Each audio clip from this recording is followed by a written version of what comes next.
Hello guys, नमस्ते। आपका स्वागत है हमारे यूट्यूब चैनल पे। तो फ्रेंड्स, आज हम वर्त के बारे में अध्ययन कर रहे हैं। वर्त को इंग्लिश के अंदर बोलते हैं सर्कल, ठीक है।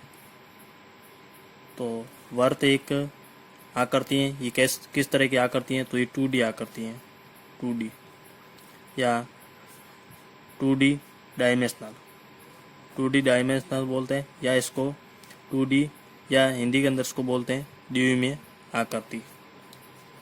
द्विमीय आकृति, द्विमीय आकृति का मतलब होता है इसकी दो इमाएँ होती हैं, दो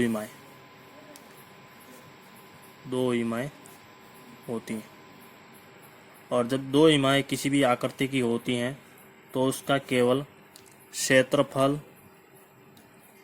और परिमाप दो ही ज्ञात कर सकते हैं। एक तो क्षेत्रफल ज्ञात कर सकते हैं और एक परिमाप ज्ञात कर सकते हैं। दो चीज़ इसकी ज्ञात कर सकते हैं, बाकी इसमें कुछ भी ज्ञात नहीं कर सकते हैं। जैसे एक त्रिभुज है, त्रिभुज भी कैसी आकृति होती है? द्विमीय आकृति होती है। क्या आपने कभी सुना है कि त्रिभुज एक द्विमीय आकृति है और त्रिभुज के अंदर पानी भरा जा सकता है? क्या नहीं भर सकते हैं, क्योंकि कैसी आकृति है? द्विमीय आकृति। केवल दो ही इमाएँ होती हैं, एक एक्स और दूसरी वाई मान सकते हैं, ठीक है। दो इमाओं से घिरी होती है।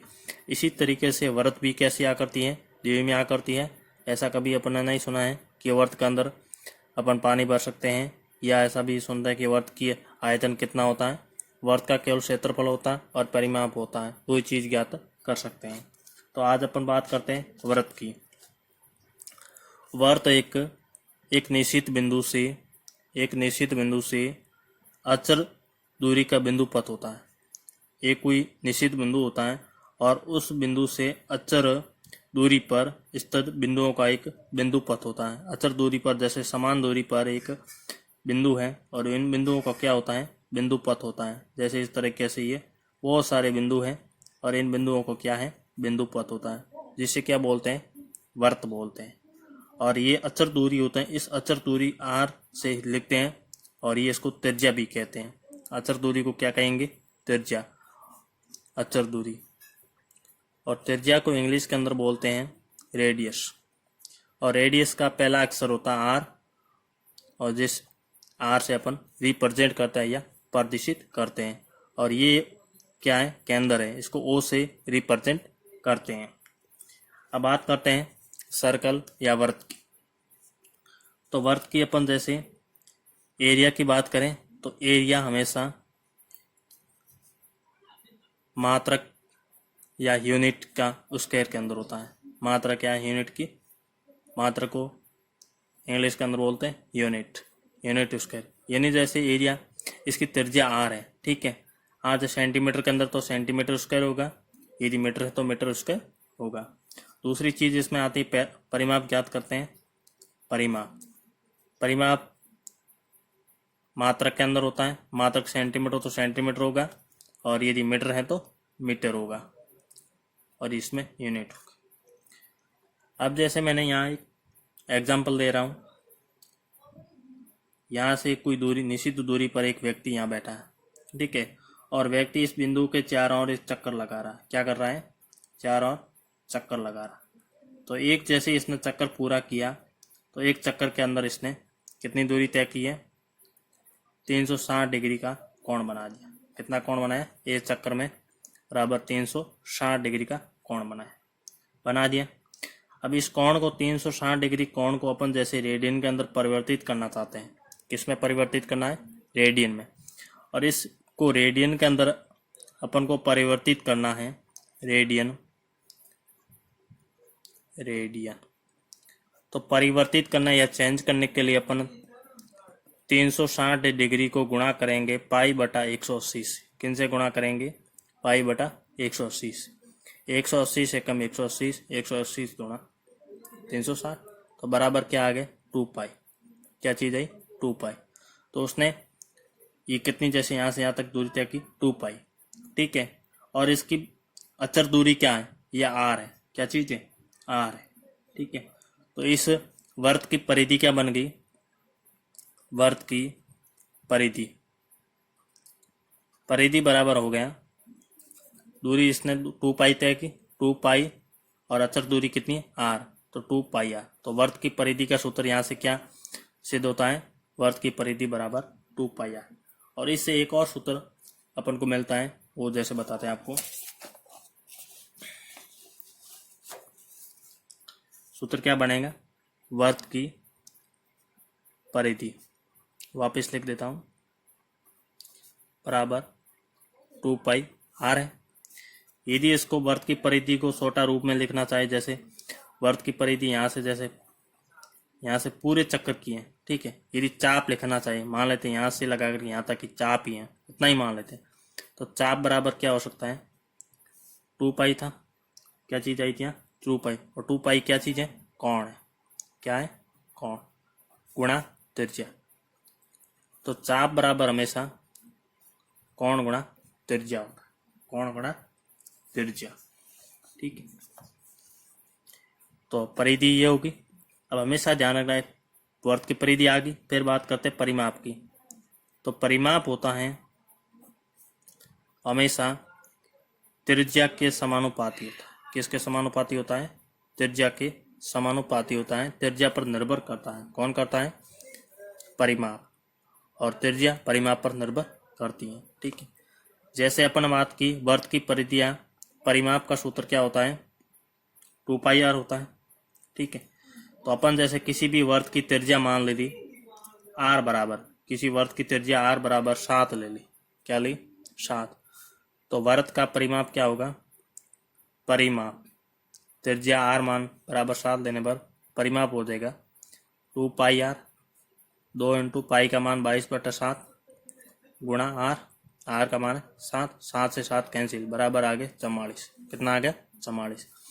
यदि हम इसका आर को दुगना कर देते, आर बराबर 14 ले लेते, आर जैसी दुगनी होगी तो परिमाप भी क्या होगा, दुगना, यानी परिमाप बराबर क्या आ जाएगा, 88, 44 का दुगना, ठीक है। तो इस तरह से जब परिमाप और ये त्रिज्या है, परिमाप और त्रिज्या, परिमाप दुगना होता है, दुगुना, तो त्रिज्या भी क्या होगी, दुगुनी। यदि त्रिज्या तिगुनी हो जाती है तो परिमाप भी क्या हो जाता है, तिगुना। तो इस तरह से ये आपस में क्या होते हैं, समानुपाती। समझ गए। नेक्स्ट बात आती है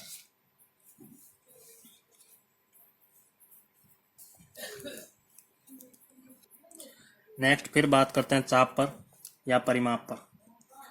यदि कोई एक वृत्त है इस तरीके से, और इस वृत्त का ये चाप है, और यहाँ पर 90 डिग्री का कोण बन रहा है, कितने डिग्री कोण बन रहा है, 90 डिग्री का, ये 90 डिग्री कोण बन रहा है। अब पूछ लिया इस वृत्त का परिमाप कितना है, परिमाप कितना है बताइए।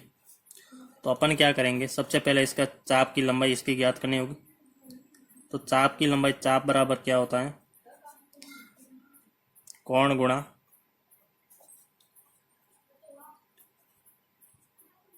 त्रिज्या, कोण गुणा त्रिज्या, ठीक है। अब यहाँ पर चाप बराबर कोण गुणा त्रिज्या है, वो चीज़ तो अपन को कोण कितना है और त्रिज्या, जैसे यहाँ आर है, ये भी दे रखी, कोण तो 90 आ गया, त्रिज्या आर है, कोण 90 है, त्रिज्या आर। तो अपन जानते हैं कि यदि 360 डिग्री का कोण होता है तो यहाँ कोण कितने का बनता है, 2 पाई, त्रिज्या कितनी होती, आर होती। यदि कोण 1 डिग्री का हो तो क्या बनेगा, 2 पाई आर बटा 360, ये बने। यदि कोण यहाँ पर 90 डिग्री का है, कितने का है, 90 डिग्री का है, ठीक है। तो यहाँ पर क्या होगा, 2 पाई आर बटा 360 गुणा 90, 90 का 90, 90 चौका 360, तो बराबर हो जाएगा 2 पाई आर बटा 4, 2 से काट दे तो पाई आर बटा 2। तो इस चाप की लंबाई 90 डिग्री बराबर क्या आ गया, चाप, और चाप की लंबाई कितनी आ गई, पाई आर बटा 2। तो परिमाप कितना होगा, परिमाप, तो ये तो पाई आर बटा 2 है, तो ये भी आर है, तो ये भी आर है, तो बराबर हो जाएगा पाई आर बटा 2 plus r is equal to pi r बटा 2 प्लस 2 आर के बराबर। क्लियर। तो इस बात से ये तो परिमाप आ गया। अब यहाँ से अपन को जैसे किसी भी जैसे चाप की लंबाई ज्ञात करने में आपको दिक्कत आई होगी, तो चाप की लंबाई ज्ञात करने के लिए अपन एक सूत्र आपको बता देते हैं। क्या सूत्र बताएंगे? चाप की लंबाई। चाप की लंबाई बराबर सूत्र यहाँ जैसे मेरे क्या आया था, 2πr बटा 360 गुणा 90 डिग्री। 90 डिग्री क्या है? कौन है? थीटा। तो इसको लिख सकते हैं 2πr गुणा थीटा बटा जितने डिग्री का कोण है भाग 360 डिग्री। तो क्या आ जाएगा? चाप की लंबाई। एक क्षेत्रफल के बारे में बात करते हैं। वृत्त का क्षेत्रफल, वृत्त का क्षेत्रफल या एरिया। तो वृत्त का क्षेत्रफल का सूत्र होता है पाई आर स्क्वायर। क्या होता है? पाई आर स्क्वायर। जब वृत्त पर कितने डिग्री कोण बनता हो, यहाँ से यहाँ तक 360 डिग्री का कोण बनता हो, ठीक है। तो 360 डिग्री के कोण पर वृत्त का क्षेत्रफल होता है पाई आर स्क्वायर।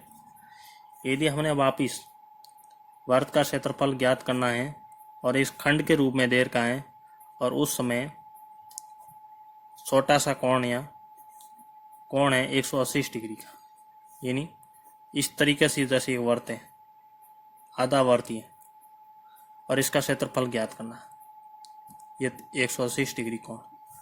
तो आपको यहाँ पर ध्यान रखना होगा, क्या दे रखा है? पाई आर स्क्वायर गुणा थीटा बटा 360 कर सकते हैं। तो यहाँ पर आ जाएगा पाई आर स्क्वायर, थीटा का मान है 180 डिग्री भाग 360, भाग गया 1, यहाँ गया 2 बार, बराबर पाई आर स्क्वायर बटा 2, यानी आधा हो गया। आधा वर्ती है, आधे वर्त का आधा हो गया। तो ये भी एक क्या बन गया? सूत्र बन गया। इसी तरीके से यदि वर्त का क्षेत्रफल ज्ञात करना है और यहाँ कोण बन रहा है केवल 60 डिग्री का, केवल 60 डिग्री का, इस तरीके से ये वर्त है, ऐसा केवल 60 डिग्री का कोण बन रहा है, इसका ज्ञात करना। तो इसका भी सेम ही होगा, पाई आर स्क्वायर गुणा थीटा, थीटा का मान है 60 डिग्री बटा 360, 60 एकम 60 और 60 का 360 के अंदर 6 बार है, तो इजिकल टू यहाँ बन जाएगा पाई आर स्क्वायर बटा 6। तो इसका क्षेत्रफल ये आ गया। इस तरीके से हमने अलग अलग तरह से वर्त के क्षेत्रफल ज्ञात करने की कंपटीशन एग्जाम से संबंधित बहुत सारे छोटे छोटे क्वेश्चनों के बारे में आपको ज्ञान करवाया। आगे की बात है जो हमने अगला वीडियो या अगली कहानी आएगी उसके अंदर हम सुनाएंगे। Thank you my video watching. हमारी वीडियो को शेयर, लाइक और करना ना भूलें।